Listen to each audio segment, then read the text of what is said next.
الرحمن الرحيم الحمد لله رب العالمين الصلاة والسلام على المبعوث رحمة للعالمين سيدنا وحبيبنا وقدوتنا وقرة أعيننا محمد بن عبد الله وعلى آله وصحبه ومن والاه. أيها الإخوة الكرام، أولا أحييكم بتحية الإسلام وها هي السلام عليكم ورحمة الله وبركاته. إن شاء الله تعالى سجنتاكو يا رانتنا خيستي رب فده واقع جروج جنتمني ركوبا رانتنا الدنيا غير ساجر خنا إن شاء الله إجي إسلامات الله وربنا يجو إنهن أكملت العالم إسلامنا خيستي دين الإسلام كيستي مالي لالني جنات دقيقة واتق إن شاء الله رب فده وجنازونا لا شك ركوبنكم بلا أجتشو خيستي نمني تقولن خوال أبن جو أي سرّاد في إسجو خيستي، لكن عالمني بكمان تقو عالمني إسلاما أكنا جئتي وان كان وصف أي سرّاد في وان جنوخنا قافتكو ابن القيم الجوزين حالا نتأمى خيسجي الرخنا أكوان نوجن جروتي تدبتيتر رحمه الله تعالى أكجي ولا ريب أن تمكين النساء من اختلاطهن أكنا جدوبا ولا ريب أن تمكين النساء من اختلاطهن بالرجال أصل كل بلية وشر. شفت بلا دنيا تنرت أرقمتو زنا إرى أرقما جئتي واقع خين خان أردبتي، وهو من أعظم أسباب نزول العقوبات العامة، كما أنه من أسباب فساد أمور العامة والخاصة. أكما إني بدي عما في وليقلا في خنقبات الرد أرقمسيسو الرد جهة قداك أبو توليقلا الردتس إساق جهة قداك أباجي دوبا أكنجي أما اللي أكسما وهو من أسباب الموت العام دعا وليقلاتيف دعا وليقلا ربي نمتة قد في دوراف واني سواباته الزنا أجي دوبا ابن القيم الجوزي رحمه الله تعالى قافتو جدوبا ولما اختلط البغايا بعسكر موسى عسكر نبي الله موسى زانيا ورانا نبي الله موسى بيتك كان جابسو رافديمو تأكوما مكامتتي وفشت فيهم الفاحشة زنان إسان كيسفة أرسل الله إليهم الطاعون ربي نتيرجي فمات في يوم واحد 70,000 قياتك خيزتي نمني كمني ترباتم جانبا. وهذه القصة مشهورة في كتب التفسير، قصة كتب تفسير خيزتي بكم تراجعوا خنرا وان كان فيده أكا دنيا رتي زنان بايجون زنان هدوماتو ته وليقلاجتو أكا سم علماء الإسلام هدو دبتني وان كنرا. فمن أعظم أسباب الموت العام كثرة الزنا جان زنان هدومات شورا جان إسان كيسا عبد الله بن مسعود رضي الله عنه أكيد إذا ظهر الزنا في قرية أذن الله بهلاكها دي قاف زنان دري به نمني زناك عن فتشوريسه رب غندسن بيسن الدنيا يروسن الجرتسن هلاك إسيدا رب هيما قد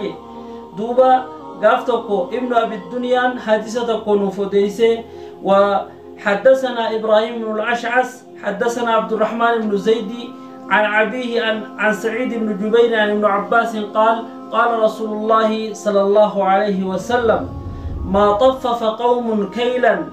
ولا بخسوا ميزانا إلا منعهم الله عز وجل القطر، ولا ظهر في قوم عمل قوم لوط إلا ظهر فيهم الخصف، وما ترك قوم الأمر بالمعروف والنهي عن المنكر إلا لم ترفع جيدوبا. حديث خنا خيست مالجي أمتك خيست ميزان الرسول ميزان ولي بلسو وانرقمو يوني في رب رحمة إسان دوركة مالي أكسما يوني في أمتك خيست زنا وليقلا ولا ظهر في قوم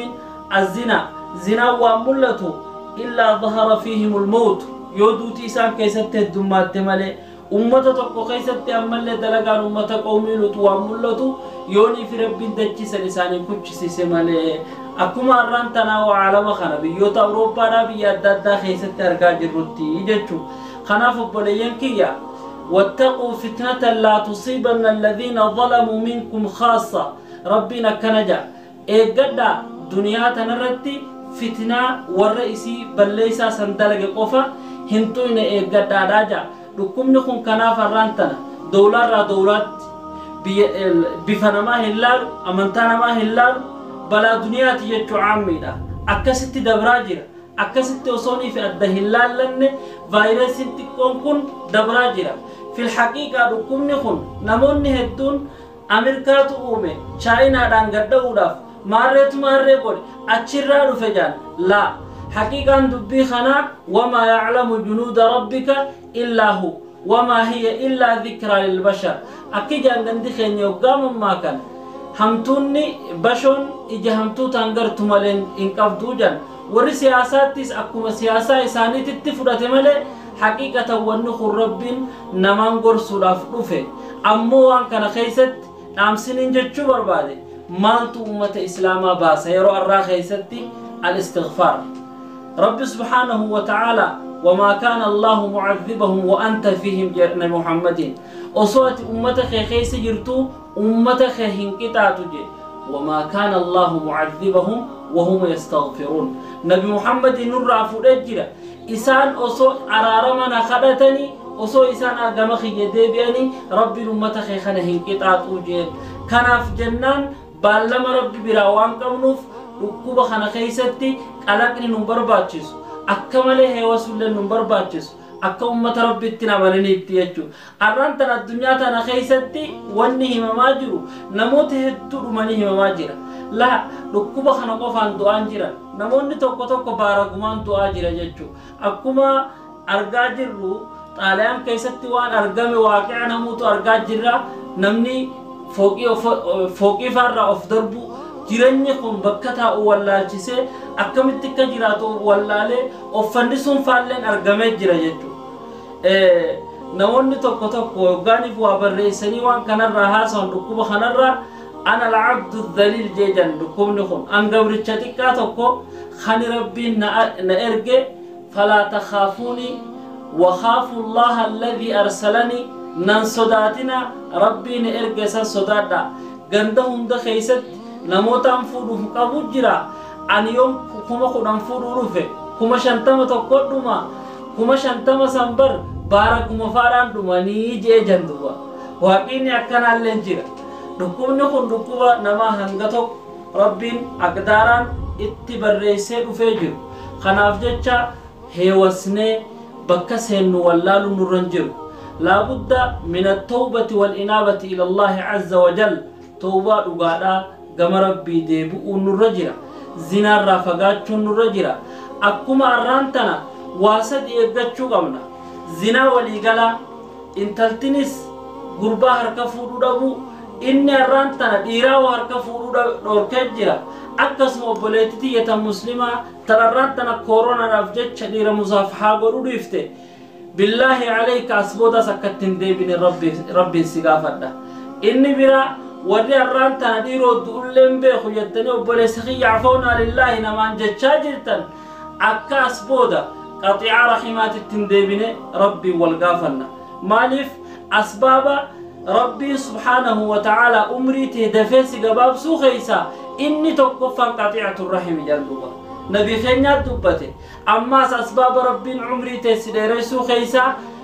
silatul arhaamii rahima ofii maxxanfachuudha duuba خناف جج وان كان بارينه bakka seenu wallaaluun nurran jiraatu innikum vaayirasii xiqqoo takka tani rabbiin subhaanahu wa ta'aalaa ummata irratti qixaaxa godhee jiru kanarraan tana dawlaa gurguddaa ana dhengadda waggaa dabre baatii 5 dura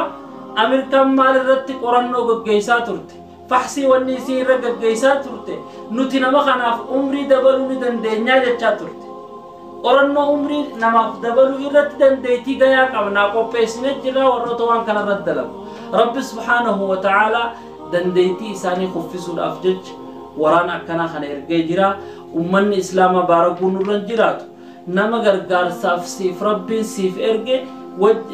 ummata sanii wajjin baaraguu nurran jiraatu nuti ummata islaamaa keessaa namni waan karaan du'e yoonii fi niyyaan isaa tolte shahiideedha jechuun barbaada sagantaan kiyyaas asumara dhaabbataa wabillahi tawfiq wassalaamu alaykum wa rahmatullahi wa barakaatuh.